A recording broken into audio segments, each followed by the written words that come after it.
Salut à tous et bienvenue pour un nouveau numéro de On en parle ou pas, l'émission consacrée à votre branche e-sport des jeux de combat. Et pour ce nouveau numéro, je suis toujours accompagné de Will to Pack, mais exceptionnellement, vu que c'est la Paris Games Week, il est compliqué de capter un peu les gens par-ci par-là. Et d'ailleurs, on devait avoir initialement Guillaume d'Horizon, mais voilà, Paris Games Week oblige. Et Drus aussi, monsieur est occupé à la Paris Games Week et pour l'ouverture, donc voilà, monsieur est absent. Hein, si tu vois cette vidéo, Drus, ça va pas se passer comme ça. Hein. Voilà. Pour le coup, nous sommes avec Martellus. Il nous fallait quand même quelqu'un avec des lunettes et une barbe, donc on a trouvé ouais. la personne parfaite. Donc Martellus, ravi de te retrouver avec nous. Et d'ailleurs, tu tombes bien parce que on va dans le vif du sujet hein, immédiatement, vu qu'on a juste 30 petites minutes avec nous pour parler de tout ça. On va parler e-sport PC et e-sport console. Et avant même d'en parler, Tupac qui est avec nous. Toi, t'as été à la Paris Games Week rapidement. Comment c'était la Paris Games Week? C'était cool. Il y a eu du jeu de baston sur place. J'ai vu que Luffy a animé 2 stands. Crimson, celui du Meltdown, et Junior Leo et White Black, eux, ont animé le stand Nvidia. Rapidement, ton petit avis sur la Paris Games Week de cette année? Eh ben écoute, moi-même j'ai animé le stand aussi, Meltdown avec Crimson. Yes. Et franchement, il y a beaucoup plus de fights que l'année dernière. Ouais. Et il y a beaucoup plus de structures. Ah. Avec Canal Plus e-sport. Yes, ouais. Il y a plein de nouveaux. Il y a Nvidia aussi qui fait maintenant ça. Il y a Orange, j'ai vu sur le stand Orange, il y avait du Street 5 avec Kayane. Yes. Franchement, même il y a Gros Bill aussi, enfin il y a trop de stands. Et franchement, c'est comme je le dis depuis un petit moment, enfin là on est dans la vague où l'e-sport, mon gars, ça rigole plus. Ah, ça fait plaisir. Ça rigole plus, on est des sportifs, ça devient du sérieux de chez sérieux. Ah, c'est bon ça, c'est très bon. D'accord, donc ça fait plaisir. Mais ça tombe bien, en termes d'e-sport, mais avant même d'e-sport, à la base d'e-sport c'est les jeux PC, hein, on pensera notamment à Martellus, hein, au prémisme de l'e-sport, donc on parle de Counter-Strike, on parle de Starcraft, tout ça, qui sont justement des jeux qui à la base sont des modes de jeux originaux. Hein. Pour commencer, qu'est-ce qui manque à l'univers console aujourd'hui pour rivaliser avec l'univers PC, pour en arriver justement à trouver cet engouement qui permet justement de faire exploser cette scène e-sport, parce que je vous rappelle que voilà, Counter-Strike et Starcraft sont à la base des modes de jeux originaux. Est-ce qu'il faudrait également modder un jeu console pour pouvoir... Un jeu, il manque un jeu, très clairement. J'ai beau aimer de tout mon cœur le jeu de combat, pour moi le jeu de combat par rapport aux autres jeux, et on l'a dit plusieurs fois, aux autres jeux e-sport qu'il y a que sur PC quasiment, c'est un jeu de niche, c'est clairement un jeu de niche. Il est pensé pour être e-sport avant tout d'être jeu en fun, surtout pour Street 5 on va dire. Même KOF, ça a la tendance d'être un jeu à compétition plutôt qu'un jeu fun. C'est pas comme Killer Instinct où quand la dernière fois j'ai testé, j'avais plus cette impression de fun direct que d'e-sport.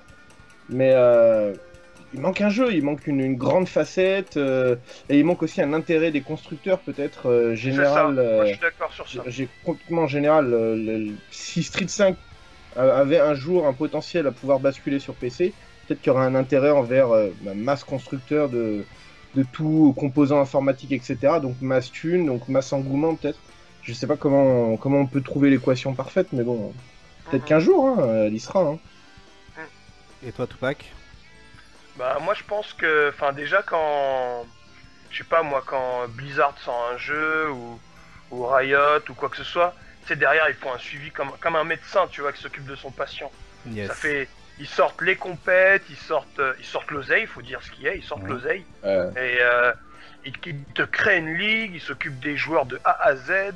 Je crois que c'est à LoL où il y a, quand t'es qualifié à un certain stade, ils s'occupent de tout, ils te donnent de l'argent pour que tu t'entraînes, ils t'envoient des PC pour que tu t'entraînes. Enfin, c'est un truc de ouf en fait. Ils s'occupent de leur jeu en fait, jusqu'au bout les mecs. Et c'est ce qui fait que ça marche, parce que tu regardes les chiffres de LoL ou de peu importe quel jeu, c'est incroyable. Ouais. C'est incroyable, l'engouement qu'il y a dessus, c'est un délire. J'ai réfléchi à un truc dessus il y a quelques jours. Ce qui est bizarre, c'est que l'engouement vers tous les jeux e-sport en général, ce sont des jeux qui coûtent peu cher ou qui sont free-to-play. À chaque fois qu'un jeu est full price, à part le jeu de combat, on va dire, à part Street Fighter en général, et quelques jeux encore plus de niche comme Guilty Gear, plus en Asie, et Killer Instinct Mortal Kombat, plus aux USA, c'est des jeux qui coûtent quand même 60 € à chaque fois. Est-ce qu'il n'y aurait pas un problème là-dessus? Est-ce qu'il ne faudrait pas qu'un jour Street Fighter, par exemple, passe sur un modèle économique free-to-play et pour donner l'envie aux gens de venir vraiment, encore une fois, en masse sur le jeu?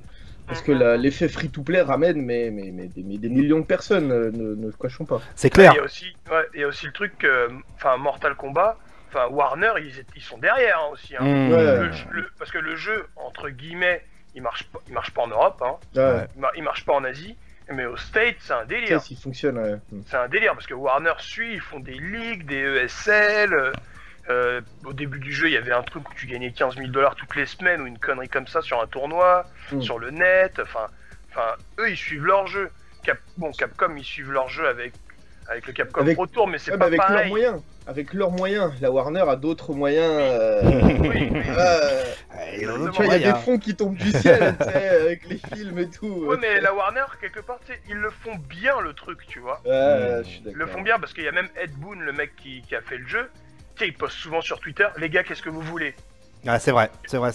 Vous voulez ce perso? Ok, bon bah, un patch dans 3 semaines, les gars. Tu vois, Ono, il nous dit quelque chose, nous? Non, Ono, il est caché dans un petit Blanca, Blanca dans ton pion, tiens, voilà. Voilà, ça c'est...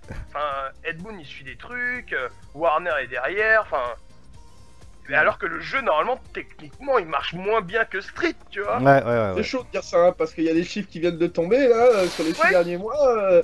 Street 5, c'est pas la folie, Et Mortal Kombat, voilà, quoi. Moi, je pense qu'il manque de suivi comme ça. Et... Street 5, ils ont Sony aussi aujourd'hui, maintenant. Et, on va pas dire que Sony n'a pas d'argent, hein. Donc, est-ce que ça serait pas plus un piège qu'une bénédiction? Puisque vu qu'il n'y a que Sony, ça ne fonctionne que sur un hardware et ça ne fonctionne que sur eux. Là où quand tu vois une compète de free-to-play ou de CS, encore une fois un jeu à bas prix sur PC, t'as mais masse constructeurs qui viennent, t'as Intel ou AMD qui se font la guerre en mode c'est moi qui donne plus d'argent, je veux mon logo, comme disait KX à l'EGX, c'est la course au logo, c'est je veux mon logo ici, mon logo là et tout, tiens le chèque, tiens principe. C'est fou quoi, c'est juste fou. Et il y a 1 milliard de sponsors qui sponsorisent les joueurs. Donc ça fait que y a plus de joueurs, il y a de l'engouement. Quand il y a un tournoi, il est full, ils sont obligés de le limiter tellement il y a de joueurs sponsors qui peuvent se déplacer. Et à Street 5, faut dire ce qui est, des joueurs sponsors, il n'y en a pas 500 000. Et des vrais sponsorisés, il doit en avoir, dans le monde, il doit en avoir une dizaine. Maxi, vraiment beaucoup. 10 c'est beaucoup et déjà. Encore, 10, non, je pense qu'il y en a moins, Je pense qu'il y en a moins de 10 des vrais joueurs sponsorisés, je pense qu'il y en a moins. Mais c'est bien ce que vous dites, mais aussi, si ça marche bien aux États-Unis, c'est peut-être parce qu'aussi ils sont 10 fois plus que nous, à la base. Et qui n'ont pas la même culture. Moi je suis pas d'accord avec ça. La culture, je suis d'accord avec toi. Sur la culture, je suis d'accord avec toi. Les États-Unis, quand ils font un truc, ils disent on y va. Voilà, c'est ça, tout à fait. Et la communauté, elle suit derrière. Clairement. Regarde, tous les tournois qu'il y a eu là-bas, il n'y a pas un tournoi où ça a été le bid. C'est ça, même. Personne ne vient. Voilà, des trucs comme ça, tu vois. Et avec tout le respect que j'ai pour les orgas en France, on est arrivé plusieurs tournois où on arrive et on est 50 sur le tournoi Street, on est 30 sur le tournoi KOF ou machin, alors que les orgas se sont défoncés pour faire un truc, tu vois. C'est juste que les gens ne suivent pas pareil. Et encore, là on dit que c'est un plus gros pays, les États-Unis, même c'est un plus gros pays, mais faut prendre ton billet d'avion pour aller à l'autre bout des États-Unis, alors que nous on est plus petits et c'est billet de train, tu vois. Billet de train, c'est pas un billet d'avion. Et malgré tout, on est beaucoup moins. Moi je pense que c'est une question de motivation, une question de... Faut arrêter de se tirer dans les jambes parce que, faut le dire, il y a beaucoup de ça. Et de moi je veux me faire voir avant un tel ou machin, si cela, c'est juste qu'ils sont plus unis, il n'y a pas de... Et ils sont plus que nous, donc il y a un moment, faut se dire, normalement, moins on est, moins il y a d'embrouille. Non. Et non, il y en a plus. Nous, on des vrais. et du coup, là, on parle de jeu, mais qu'est-ce qui manque à l'univers des jeux de baston pour rivaliser avec l'univers des jeux LoL, Dota, de ces MOBA? Ce qui manque justement une organisation en termes de compétition. Je sais que on sait que les cash prize ne sont pas les mêmes. On sait pour quelles raisons, hein, les sponsors notamment, vu que c'est sur PC, il y a plus de constructeurs, plus de machin. Mais qu'est-ce qu'il faut faire pour attirer les joueurs, les joueurs, les viewers, pour leur donner plus d'intérêt, pour les intéresser justement à cet univers jeu de baston? Qu'est-ce qui fait la différence? Qu'est-ce qui marche pas? Tu demandes la formule magique, comment fabriquer de l'or là, tu demandes... Bah LoL et Dota, enfin les MOBA, comment ça se fait que ça marche? Bah free to play. Qu'est-ce que je te dis? Free to play, donc t'attires la personne à venir vers le jeu de base, à venir l'essayer, et s'il aime, il continue. Ouais, mais il y a un petit souci dans tout ça, c'est que le free to play, un moment tu payes. À un moment tu payes. À un moment tu payes. Oui, bien sûr, mais tu payes même plus au final dans une année quand on free to play que tu payes les jeux. Mais bien sûr, et le truc c'est que en Europe, t'as un jeu gratuit, il est gratuit, tu vois. Tu vois ce que je veux dire? Même dans un an, non, pourquoi je vais payer? Je l'ai eu gratuitement. Tu vois ce que je veux dire? Voilà. Et tout le monde n'a pas cette mentalité là, tu vois. C'est assez relatif, hein, quand il y a un skin légendaire qui sort sur League of Legends à 20 balles. Oui, mais justement, c'est super bien vendu. Les mecs de cette communauté n'ont pas le même. Ouais, bien sûr, bien sûr. Pas comme nous, tu vois. Bien sûr. Bah, justement, il y a pas si longtemps que ça, on a discuté avec KX que Capcom devait prendre une tournure envers sa communauté, c'est-à-dire faire des DLC, mais proposer de dire que dans ce DLC, il y a un parti du prix qui va au cash prize d'un certain tournoi et tout. Ce qu'ils ont fait avec le Capcom Pro Tour Stage. Ils disaient que s'il y avait assez de ventes, le cash prize serait gonflé à la fin de l'année. Alors on n'a toujours aucune nouvelle par rapport à ça, si ça a fait des chiffres ou pas. C'est assez bizarre comme formulation qu'ils ont fait en disant s'il y a assez, je veux dire, même s'il y en a une vente là-dessus, que le pourcentage soit reversé au cash prize, point barre. C'est ce qui était fait depuis longtemps avec les jeux Valve, les jeux faits par Steam et Valve. Quand arrivait un moment d'une grosse compétition, quelques mois avant, par exemple pour Dota 2, l'international, pendant un an, ils vendent des caisses ou des packs de skins, etc. à 15-20 euros. Et plus de la moitié du prix, ou je sais pas combien de pourcentage, va au cash prize direct. C'est ce qui fait gonfler le cash prize, mais à des millions et des millions. Parce que la communauté, elle est là en mode le jeu il nous plaît, c'est bien. En même temps, on a des skins exclusifs, on a des trucs exclusifs, et on participe au cash prize du truc. Ça va, c'est stylé quoi. Pour 15 balles, tu te dis. Comme ce qu'ils ont fait pour Killer Instinct. Avec Shadow Jago. Ce qu'ils ont fait avec Shadow Jago, t'achètes un personnage qui 100% du cash prize, enfin 100% des recettes du personnage va dans le cash prize du tournoi de l'Evo. Voilà. Après peut-être qu'il faudrait qu'on passe sur PC. Ouais. Pas qu'on vous attende les bras ouverts, mais... c'est compliqué. Enfin, je pense pour les organisateurs de tournois, c'est compliqué. Enfin, après, je sais pas, moi j'y connais rien, mais je après, est-ce que ça revient... Justement, c'est bien que tu soulèves la question du PC, mais aujourd'hui, si tu prends un PC, tu peux jouer à Guilty Gear, tu peux jouer à Street, tu peux jouer aussi, tu peux diversifier tes activités si tu es organisateur, tu peux aussi faire d'autres jeux PC. Est-ce qu'il serait pas plus intéressant, justement, effectivement, de se lancer pour un organisateur dans le monde PC, et après, tu as plus de sponsors, plus de fric, plus de budget pour faire tes tournois, etc. Est-ce que c'est pas une impasse de faire des tournois que sur PlayStation ou que sur Xbox? Il y a un gros problème avec le PC, c'est que tout le monde n'a pas la même machine, donc pour tout le monde, le jeu ne va pas réagir de la même façon. Il y a un fait sur PC, c'est que plus ta carte graphique est puissante, moins l'image qui est traitée par ta carte graphique qui va arriver à l'écran est rapide, enfin plus il est rapide, excusez-moi.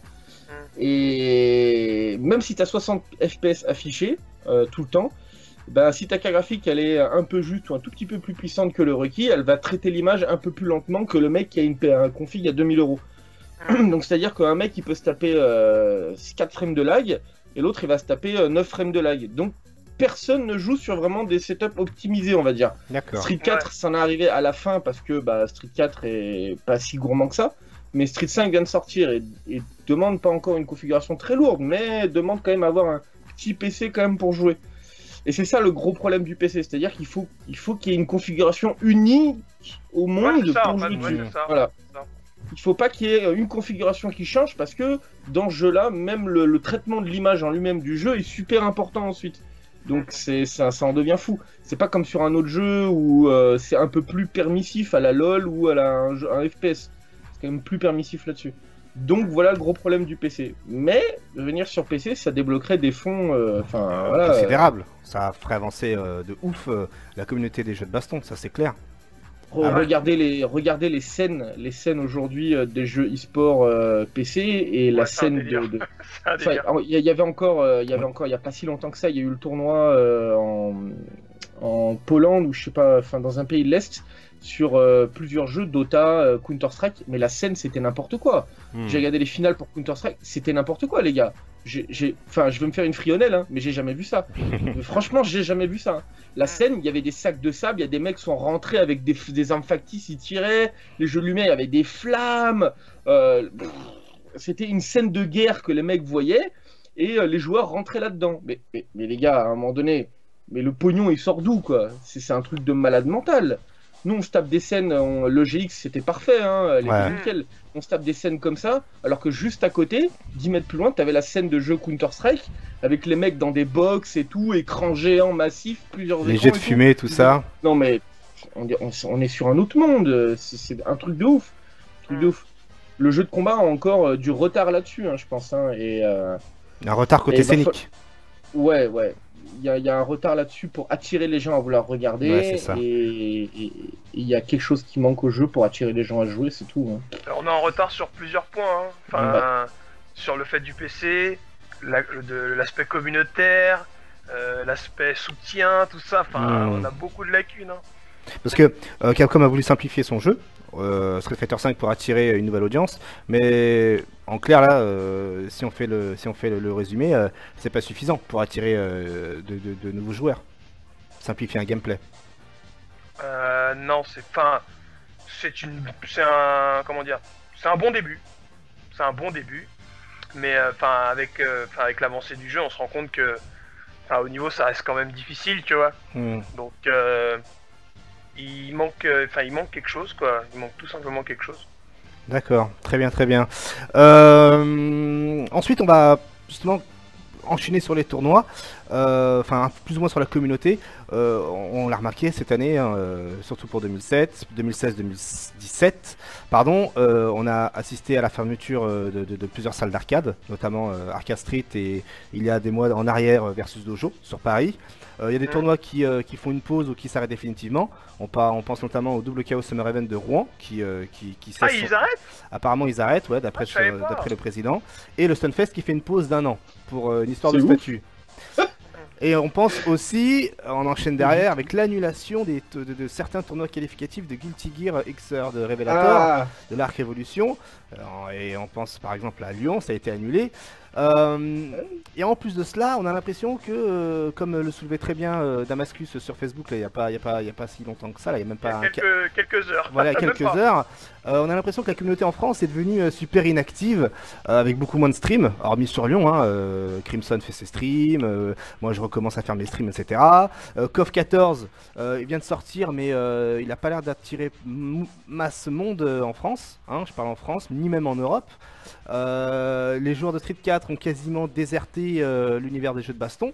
Je parle des joueurs Street 4, ceux qui ont débuté les jeux de baston avec Street 4, donc ceux pour qui la base des jeux de combat est Street Fighter 4. Je préfère.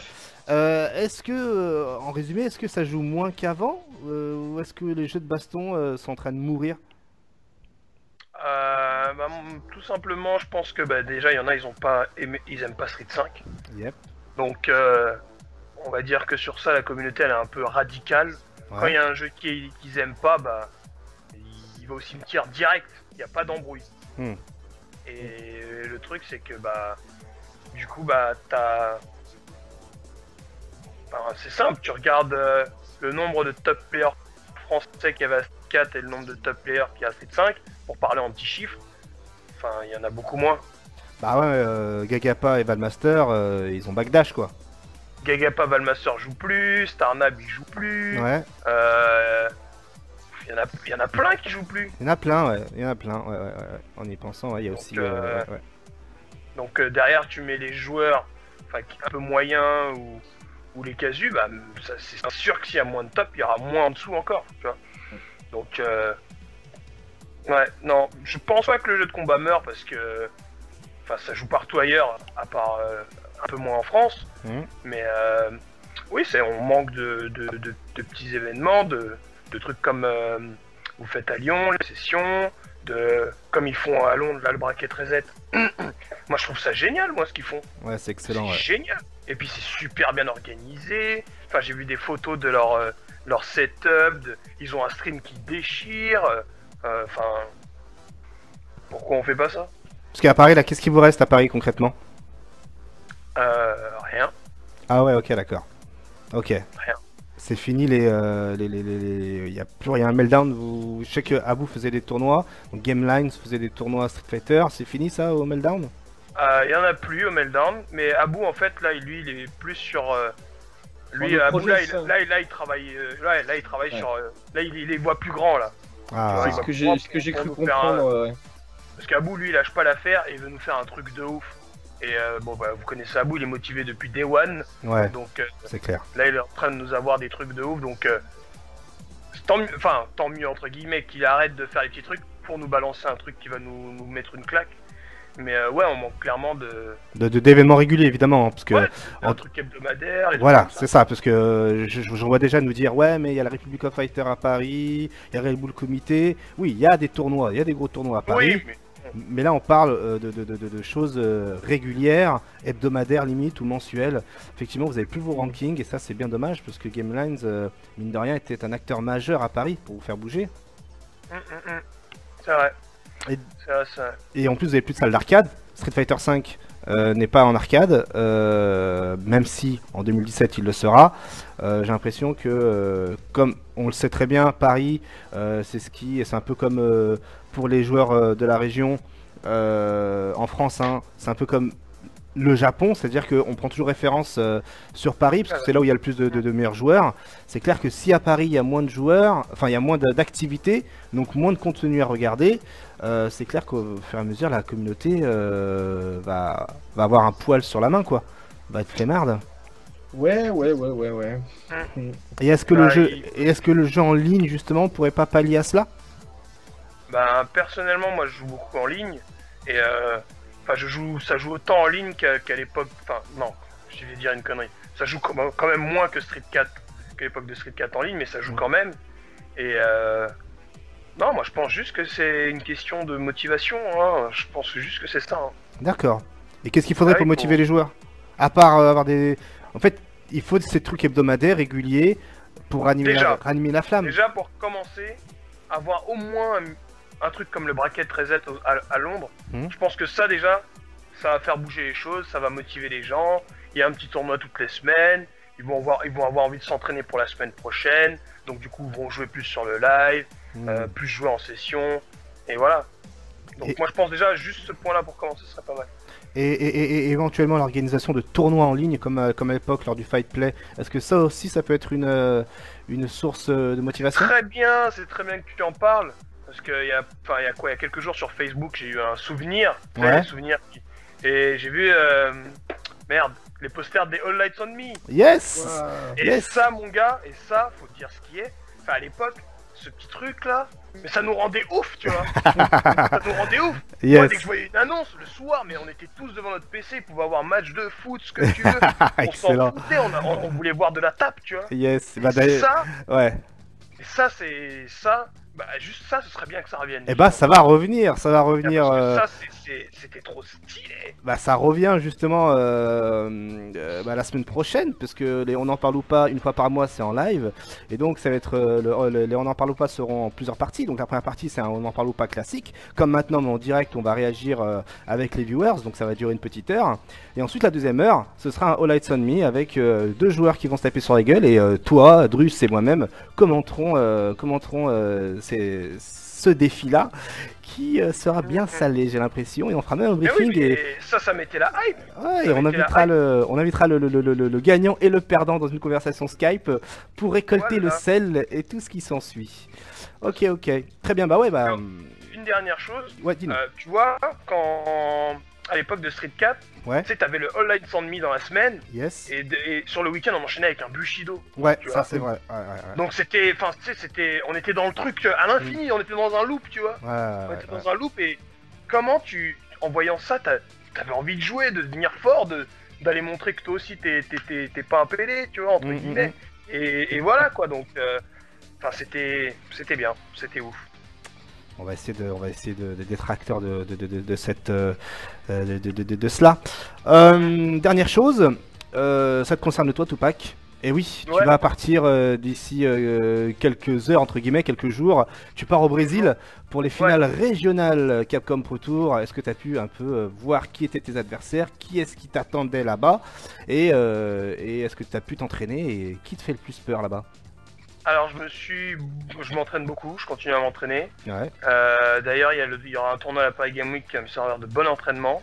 Et de joueurs notables que j'ai notés là-bas, il y aura Chris Tartarian, il y aura Mysterio, il y aura Kebrad, il y aura Brolinho. Ah ouais. Et celui-là qui me fait le plus peur, c'est Brolinho. Ah ouais, c'est Brolinho carrément. Ah pour moi c'est le meilleur Nekali que j'ai vu en fait. Ah. Pour moi, c'est mon avis. Pour moi, c'est le meilleur Nekali que j'ai vu. Et je bosse pas mal les vidéos de tous les joueurs. Et franchement, Brolinho, il est vraiment très fort. Il joue Nekali. Franchement, il joue vraiment bien. Donc, ouais, c'est surtout lui qui m'inquiète. D'accord. Et tu pars quand exactement là? Je pars lundi. J'arrive mardi. Mercredi je joue et je repars jeudi. D'accord, ça s'enchaîne. Parce qu'il faut préciser que les qualifications, enfin les last chance sont le samedi. Et mercredi c'est les finales régionales. Va savoir pourquoi. 4 jours. On a besoin de 4 jours pour s'en remettre. Ouais, c'est ça. Ok. Eh bien, bonne chance Tupac. T'as une dernière chose à dire, Martellus? Quelle est ton actualité du moment, tiens, avant de... Mon actualité du moment. Ouais. C'est du drop de Titan à foison là. Il y a un jeu qui vient de sortir, donc faut le poncer. Non, sinon toujours présent à Lyon, hein, on essaie de faire évoluer les choses avec les moyens qu'on a, on va dire. On espère un jour avoir plus de moyens pour faire quelque chose de bien plus grand, mais bon, on va voir avec le temps. Toujours avec le temps. Avec le SGB bientôt en février. Ouais, avec le SGB, bientôt des petites annonces, il me semble. De toute façon, Flo mettra toutes les informations qu'il faudra. Donc, avec des tournois bimensuels au Meltdown. Voilà, maintenant on a lancé nos Dirty Sessions au Meltdown, et les streams tous les premières semaines et troisième semaine, streamés en direct, et aussi hebdomadairement, 2 fois par semaine, les streams de Crimson en direct du Meltdown également. Et donc voilà, sur ce, se termine justement ce nouveau numéro de On en parle ou pas. Merci à tous de nous avoir regardés, suivis sur les YouTube et les internets. On se donne rendez-vous dans 7 jours, et cette fois-ci avec Guillaume d'Horizon qui nous parlera de la Arcade Cup et de quelques anecdotes. Ça va très daroniser la semaine prochaine. Ça va beaucoup parler d'anecdotes des années 2000, Toukiki et compagnie. Ça va être violent, et on va essayer de lui gratter quelques informations effectivement sur le Red Bull Comité. En tout cas, merci à tous, et à la semaine prochaine. Salut!